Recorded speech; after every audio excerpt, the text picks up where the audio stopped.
चलो, हो गया उधर। टाइम एंड डिस्टेंस हो गया ना। व्हाट एन स्ट्रीम होगा।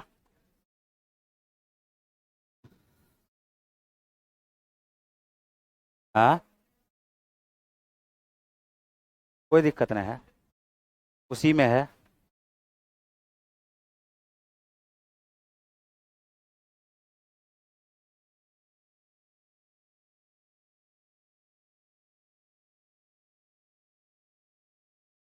देखो यहाँ, लिखो बोट एंड स्ट्रीम।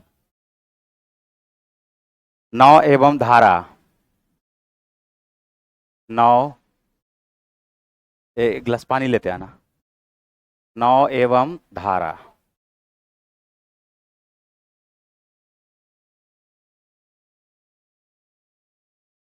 नाव एवं धारा। ध्यान से सुनना, इसका कॉन्सेप्ट बता रहे हैं। और कॉन्सेप्ट बताने के बाद जो है, फिर क्वेश्चन पे आएंगे डायरेक्ट। तो ज़्यादा देर का इसका कॉन्सेप्ट नहीं है, पहले सीखो यहाँ पर।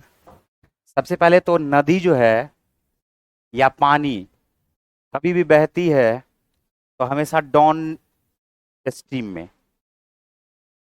पानी अगर ऐसे फेंकोगे तो पानी जिधर गड्ढा रहेगा उधर जाएगा, यानी जिधर नीचा रहेगा उधर जाएगा। ऐसा तो नहीं होगा कि नीचे में पानी कोई बहाया सीढ़ी के रास्ते ऊपर चला आया है। ऐसे होता है क्या। तो कभी भी अगर हम ये बोल दे, अगर हम ये बोल दे कि वीडी लिखा हुआ, वीडी, वीडी लिखा होने का मतलब है वेलोसिटी इन डाउनवर्ड डायरेक्शन। अब ये हम लिख देते हैं, बता देते हैं कि ये असल में है क्या। वेलोसिटी इन डाउनवर्ड डायरेक्शन,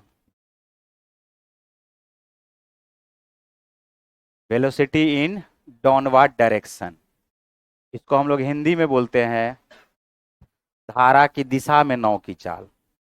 ठीक है, इसको हम लोग हिंदी में क्या बोलते हैं, धारा की दिशा में नाव की चाल।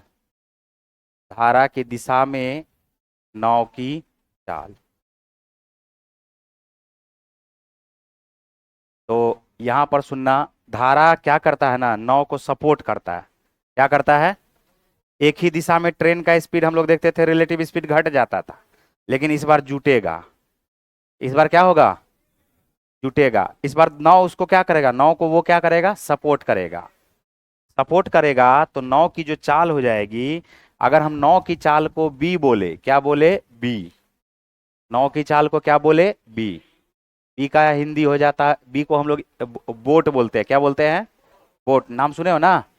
तो बी से हम लोग बोट को डिनोट करेंगे, और एस से हम लोग स्ट्रीम को डिनोट करेंगे, धारा को। किसको, धारा को। तो हम यहाँ पर क्या करेंगे, velocity of boat plus velocity of क्या करेंगे, स्ट्रीम, दोनों को क्या करेंगे, जोड़ देंगे। अगर धारा की दिशा में नाव की चाल है तो उसको क्या करेंगे हम लोग, जोड़ देंगे। धारा की दिशा में नाव की चाल को क्या करेंगे हम लोग, जोड़ देंगे। ठीक है, उसके बाद सुनो, वेलोसिटी इन अपवर्ड डायरेक्शन। ठीक है, velocity in upward direction Hindi में ही लिख देते हैं, धारा के विपरीत, धारा के विपरीत दिशा में नाव की चाल। धारा के विपरीत दिशा में नाव की चाल। तो इस बार क्या करेगा, धारा इसका विरोध करेगा। तो जब विरोध करेगा तो हम लोग लिखेंगे बी माइनस एस। तो स्पीड इसका क्या हो जाएगा, बी माइनस एस। एक बात यहाँ पर देखो, लैंग्वेज अलग अलग जगह पर इसका अलग अलग होता है। जैसे कभी कभी यहाँ पर धारा की दिशा में के जगह पे धारा के अनुकूल दिशा में बोलता है। क्या बोलता है, धारा के, इसी को ऐसे बोलेगा, धारा के अनुकूल दिशा में। अनुकूल का मतलब हो जाएगा उसी के दिशा में। क्या बात आया समझ में, अनुकूल दिशा। ठीक है, या इसी को कभी कभी अनुप्रवाह भी बोलता है। क्या बोलता है इसको, अनुप्रवाह भी बोलता है। ठीक है, और धारा के विपरीत को कहा जाता है प्रतिकूल। क्या कहा जाता है, प्रतिकूल, प्रतिकूल दिशा। या तो प्रतिकूल दिशा बोलेगा, या इसको ऊर्ध्व प्रवाह बोलेगा। क्या बोलेगा? ऊर्ध्व प्रवाह।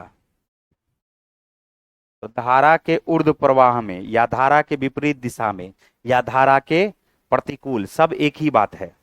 इस कंडीशन में हम लोग बी में से एस को घटाएंगे और इस कंडीशन में बी में एस को क्या करेंगे? जोड़ेंगे। धारा के दिशा में नाव की चाल क्या होगी? जुटेगी। और धारा के विपरीत नाव की चाल क्या होगी? घटेगी। बोलो ठीक है। फिर सुनो, अब यहां पर ये बताओ कि हम इस चीज का बहुत ज्यादा प्रयोग करते हैं। अक्सर हम ये शुरू से ही प्रयोग करते हैं कि हमने कहा कि b प्लस एस बराबर कुछ दिया हुआ, ठीक है, और b माइनस एस बराबर भी कुछ दिया हुआ। अगर b निकालना होगा तो इस दोनों को जोड़ के आधा करेंगे, और s निकालना होगा तो ये इसका प्रयोग करते हैं ना शुरू से। तो b प्लस एस जो है वो असल में क्या है? vd है। vd का मतलब समझ जाओगे ना, इतना बड़ा नहीं लिख पाएंगे इसलिए इसको छोटा में लिखते हैं। वेलोसिटी इन डाउनवर्ड डायरेक्शन या धारा की दिशा में नाव की चाल। और v अप का मतलब क्या हो जाएगा? धारा के विपरीत दिशा में नाव की चाल। तो कभी भी याद रखना, अगर वेलोसिटी ऑफ बोट निकालना होगा तो दोनों को जोड़ के आधा कर दो। vd प्लस v अप बटे क्या करोगे? 2 बटे क्या करोगे? 2, ठीक है। और वेलोसिटी ऑफ स्ट्रीम निकालना होगा तो vd माइनस v अप बटे क्या करोगे? 2 बटे क्या करोगे? 2। तो यहां से इस चीज को याद रखना। जैसे एक एग्जाम्पल लेते हैं हम लोग, एक एग्जाम्पल लेते हैं। बोला क्या कि धारा की दिशा में नाव की चाल है 12 किलोमीटर प्रति घंटा।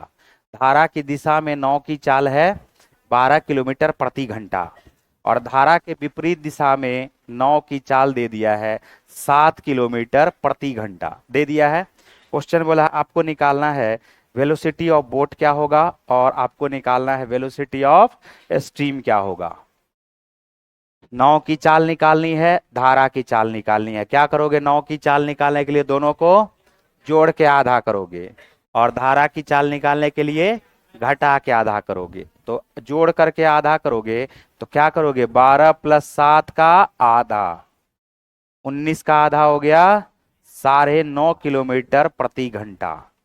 बोलो ठीक है क्या?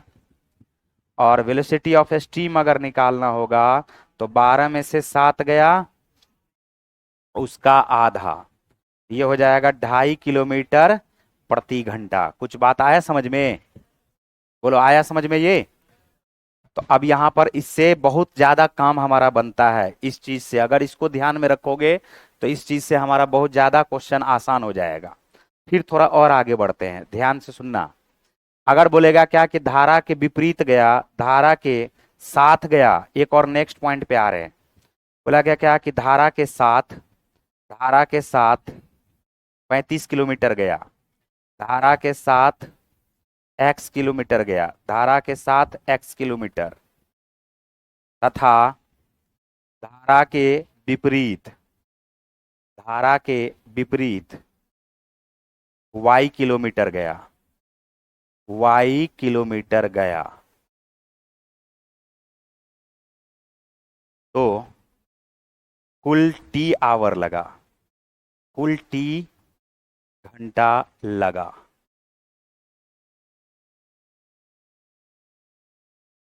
जैसे ये बात बोला तो इसके लिए हमको इक्वेशन बनाने के लिए आना चाहिए। अब देखो इसके लिए इक्वेशन क्या बनेगा। जैसे ही धारा के साथ गया x किलोमीटर, धारा के साथ गया तो यह किस स्पीड से गया होगा? b प्लस एस से गया होगा। किस स्पीड से गया होगा? धारा के साथ x b plus x S से जाएगा, और धारा के विपरीत y किलोमीटर गया ना, ये किस स्पीड से जाएगा? b माइनस, ये बराबर किसके आएगा? t घंटा की। क्या ये बात आया समझ में?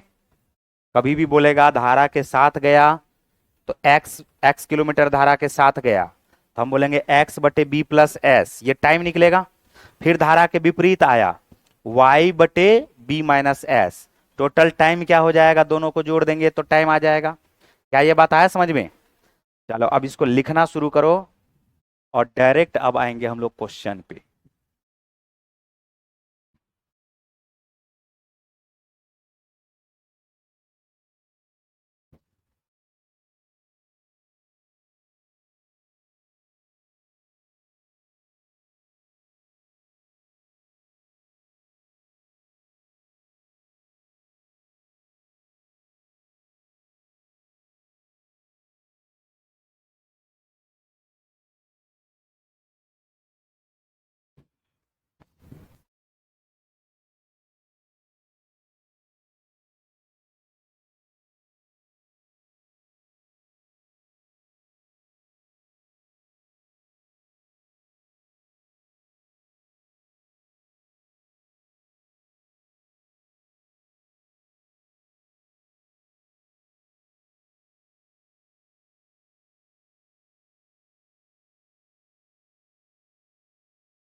खड़े ऊपर।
लिख लिए?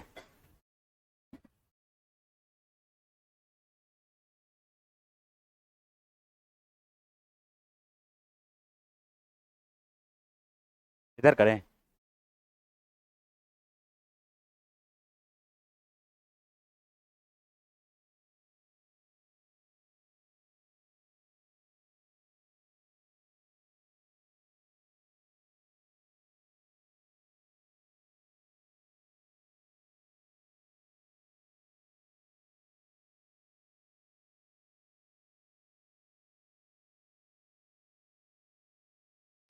आजा क्वेश्चन पे।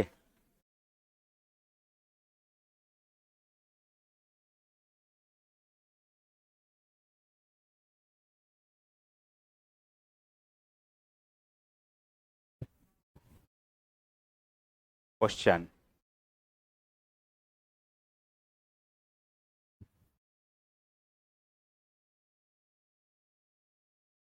चलो पहला क्वेश्चन देखो। कितना क्वेश्चन है इसमें? 12 तो है।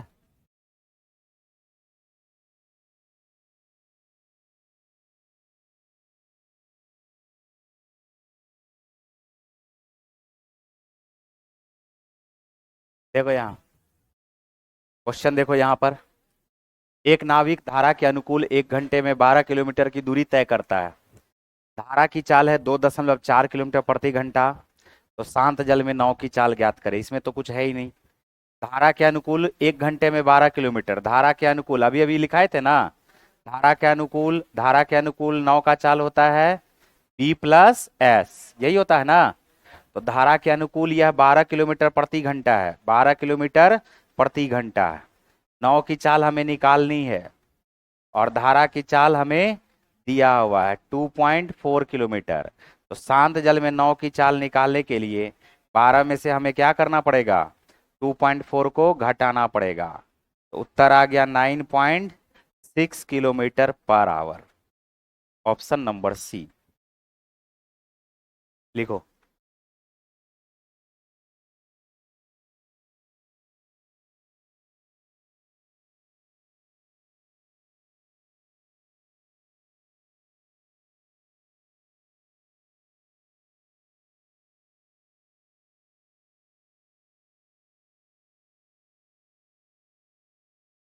क्या कोई दिक्कत इसमें? बढ़े आगे। नेक्स्ट।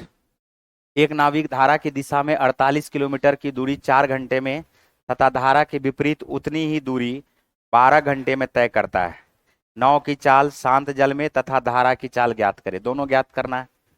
तो धारा की दिशा में, धारा की दिशा में, धारा की दिशा में यह 48 किलोमीटर का दूरी 4 घंटे में तय करता है। तो 12 चौका, हम बोलेंगे 12 किलोमीटर प्रति घंटा। जबकि धारा के विपरीत दिशा में उतनी ही दूरी, 48 किलोमीटर की ही दूरी 12 घंटे में तय करता है। तो 12 चौका 48, 4 किलोमीटर प्रति घंटा। और हमसे क्वेश्चन पूछा शांत जल में तथा धारा की चाल। नौ तथा धारा दोनों की चाल हम निकाल देते हैं। अभी अभी हमने बताया था वेलोसिटी ऑफ बोट निकालने के लिए दोनों को जोड़ के आधा कर दोगे। अभी बोले थे ना, v d plus v up का क्या करोगे? आधा।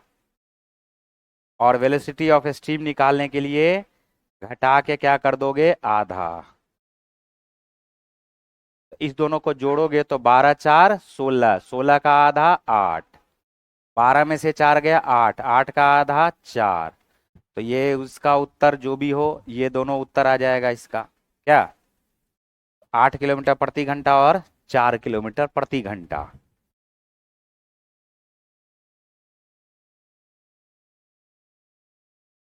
ऑप्शन में खाली धारा का चाल दिया हुआ है।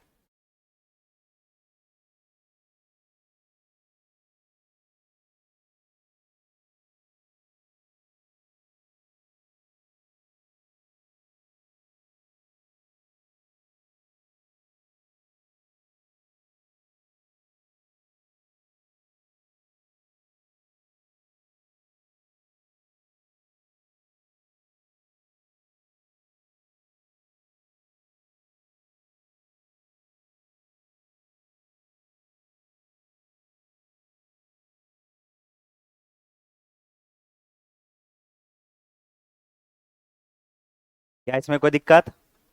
बढ़े आगे। रुकना नहीं है, जितना तक हो जाए। हाँ, हो सकता है कि खत्म ही न हो जाए। हाँ, नहीं हो सकता है। एक नाविक धारा की चाल में 72 किलोमीटर की दूरी 6 घंटे में और 72 किलोमीटर की दूरी 9 घंटे में।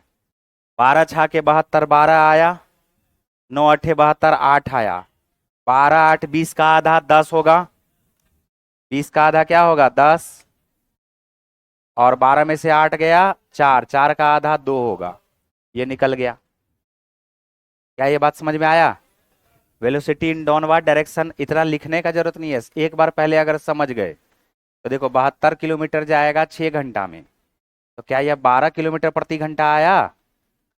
और 72 किलोमीटर ही जा रहा है यह 9 घंटा में। 9 घंटा में तो 8 किलोमीटर प्रति घंटा आ गया। और हमसे क्वेश्चन पूछा वेलोसिटी ऑफ बोट, दोनों को जोड़ के आधा करेंगे और वेलोसिटी ऑफ स्ट्रीम में दोनों को घटा के आधा करेंगे। घटा के आधा करेंगे।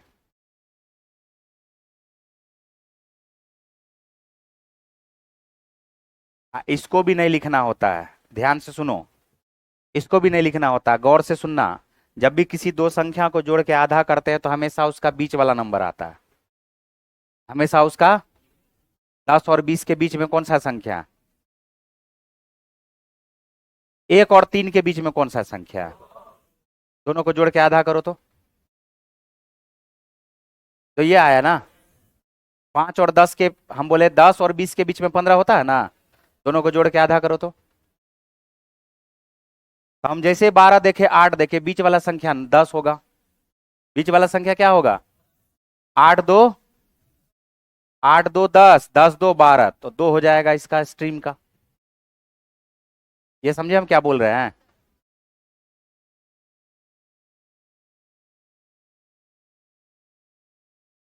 कहाँ?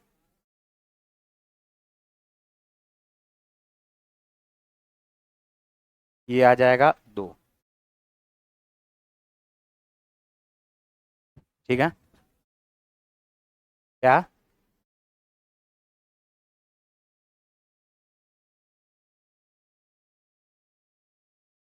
देखो यहाँ, शांत जल में एक नाव की चाल है 12 किलोमीटर प्रति घंटा। यह नाव धारा की दिशा में 28 किलोमीटर जाकर आरंभिक स्थान पर वापस लौट आती है। कुल टाइम लगता है इसको 4 घंटा 48 मिनट का। धारा की चाल ज्ञात करें। तो एक बार क्या हुआ, ध्यान से सुनना। यह नाव धारा की दिशा में 28 किलोमीटर गया, धारा की दिशा में। धारा की दिशा में नाव का चाल क्या है? 12। नाव का चाल क्या है? तो धारा की दिशा में गया होगा तो यह 12 + s से गया होगा। 12 प्लस किससे गया होगा? और 28 किलोमीटर जब यह धारा के विपरीत आया है तो 12 - s से आया होगा। बोलो। और ये हमारे पास जो टोटल टाइम लग रहा है वो लग रहा है 4 घंटा 48 मिनट का। क्या 48 मिनट को हम लोग 48/60 बोलेंगे क्या? तो 12 × 4 = 48, 12 × 4 = 48, 12 × 5 = 60। इसको हम लोग ऐसे भी लिख सकते हैं, 4 × 5 = 20, 20 × 4 = 24/5 भी तो लिख सकते हैं ना। अब यहां पर ध्यान से सुनो, धारा का चाल पूछा, आंख बंद करो, ऑप्शन उठा उठा के रख दो, आंसर आ जाएगा। बाकी इक्वेशन नहीं बनाना यहाँ पे, इस चक्कर में मत रहना कि इक्वेशन बना के बनाएंगे। देखो सिंपल है, देख करके उत्तर लगा सकते हो। 12 3 15 28 को अगले जन्म भी काटेगा क्या? बताओ, बोलो होगा क्या? 12 4, 12 में से 4 गया, 12 में से 4 गया 8, और ये क्या है 16। नीचे में 5 कभी आएगा क्या? बोलो। 12 5 17, 12 2 14, 12 में से 2 गया। देखो यहां नीचे 12 5 17, 12 5 17, 28 को कभी काटेगा क्या? 12 2 काट के दिया, 12 में से 2 गया, 10 जैसे आया तो 5 भी नीचे में आएगा। ये तो कॉमन सेंस वाली बात है। बस चेक करके एक बार खाली देख लो बात सही है कि नहीं। 3 ऑप्शन तो वैसे ही छटा गया हमारा। फिर भी हम बोलते हैं s बराबर 2 होगा, हम चेक करके देख लेते हैं। s बराबर हमारा 2 होगा, ये हम चेक करके देख लेते हैं। 14 दूनी 28, ये 2 आ गया, प्लस यहां पर भी 2 रखोगे तो 10, 28/10 का मतलब 14/5, 14/5, 5 दूनी 10 + 14 मिलके 24/5। देखो बराबर है क्या? तो इसका मतलब जो हमने ऑप्शन से उठा करके क्वेश्चन बनाया वो बिल्कुल सही है।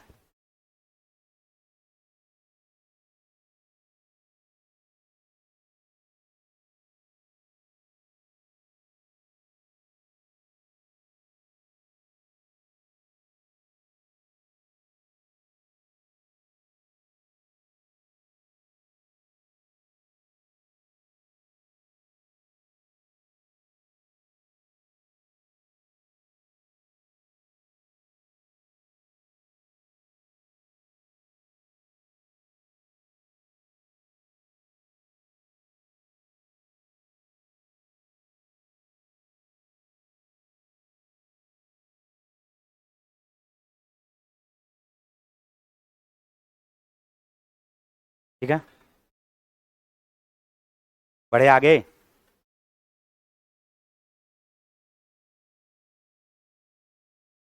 नेक्स्ट, एक नाविक धारा की दिशा में निश्चित दूरी तय करता है, पूरा प्रारंभिक स्थान पर लौट आता है। उसे 7 घंटे का समय लगता है। यदि धारा एवं शांत जल में नाव की चाल क्रमशः 2 किलोमीटर प्रति घंटा तथा 14 किलोमीटर प्रति घंटा हो तो दूरी ज्ञात करे। दूरी ज्ञात करे, यहां पर देखो, यहां पर भी वैसे ही करेंगे। ये डिस्टेंस है, एक बार धारा के साथ जाएगा तो 14 + 2 से जाएगा। अरे बोलो, 16 से जाएगा, जाएगा ना।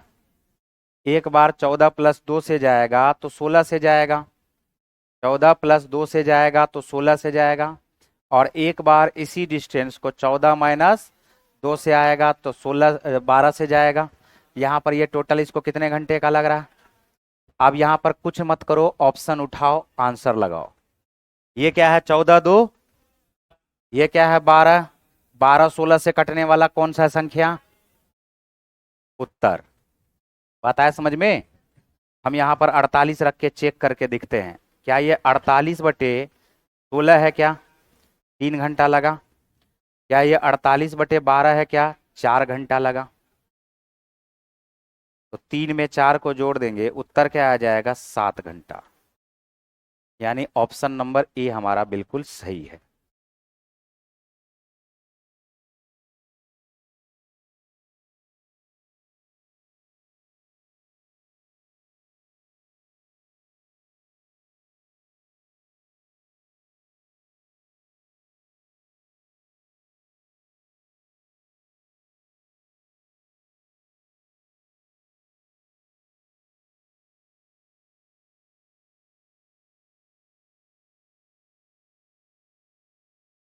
जिसमें समय नहीं लगेगा उसमें हम जबरदस्ती समय दें?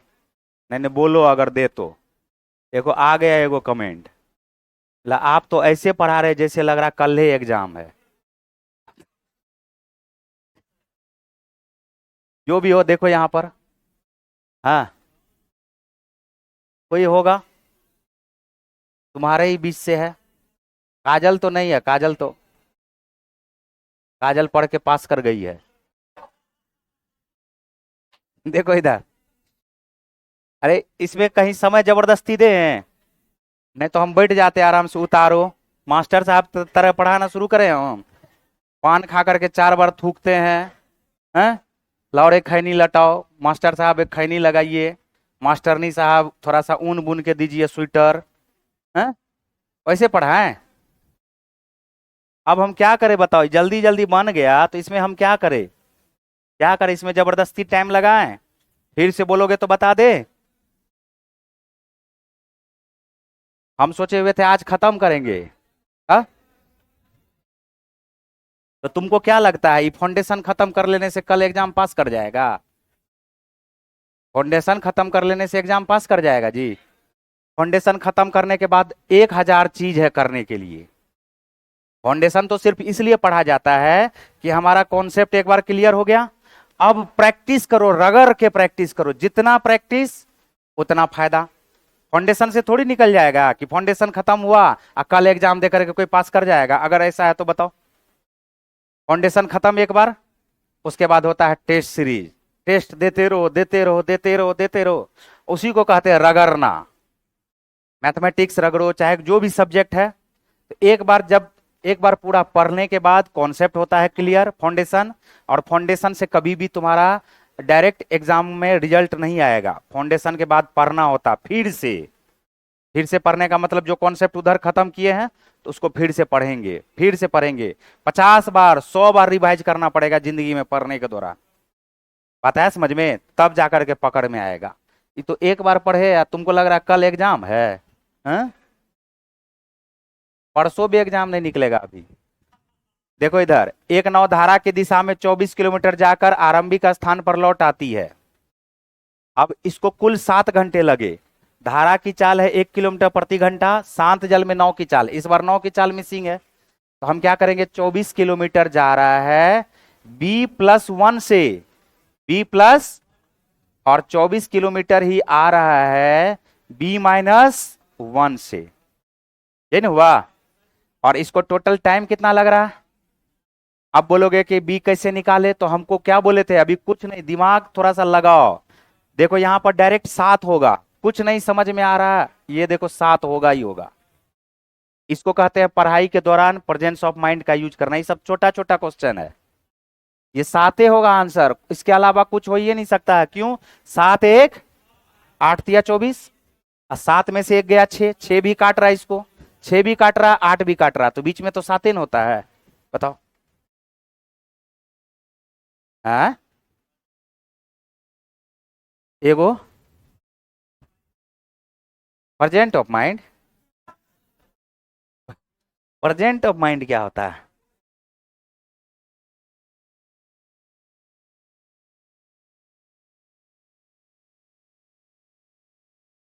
प्रेजेंस ऑफ माइंड होता है। पढ़ो, पढ़ो, शादियों न होगा ऐसे में।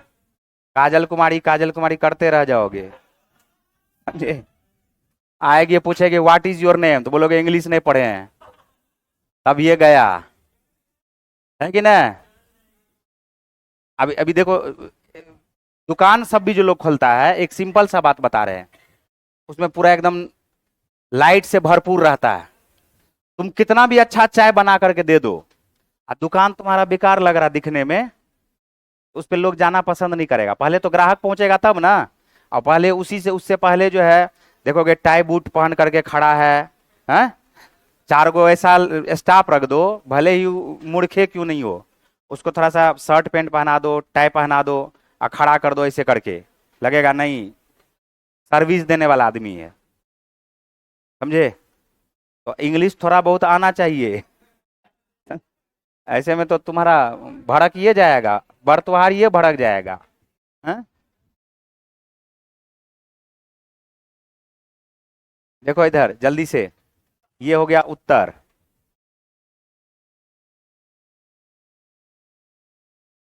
राकेश कुमार को आज समझ में नहीं आया, अगर आज नहीं आया तो कभी नहीं आएगा। अगला क्वेश्चन पे आ जाओ। आज नहीं आया तो आज सबसे आसान चीज पढ़ा रहे हैं। आज नहीं है सबसे आसान चीज, वही नाव वही धारा, वही आगे जाना वही पीछे आना। बताओ और कुछ है। चलो तुम्हारे हिसाब से एक के दिन में ज्यादा पढ़ा देंगे तो गड़बड़ा जाएगा, नेक्स्ट क्लास में इसको खत्म करेंगे, ठीक है। नहीं तो आज ये भर का ये मटेरियल था, आता है समझ में। और उसके बाद फिर जो चैप्टर जो बोलोगे वो बता देंगे। और कौन सा चैप्टर है। पार्टनरशिप, एलिगेशन पार्टनरशिप दोनों है। एलिगेशन पार्टनरशिप, एवरेज, अच्छा ठीक।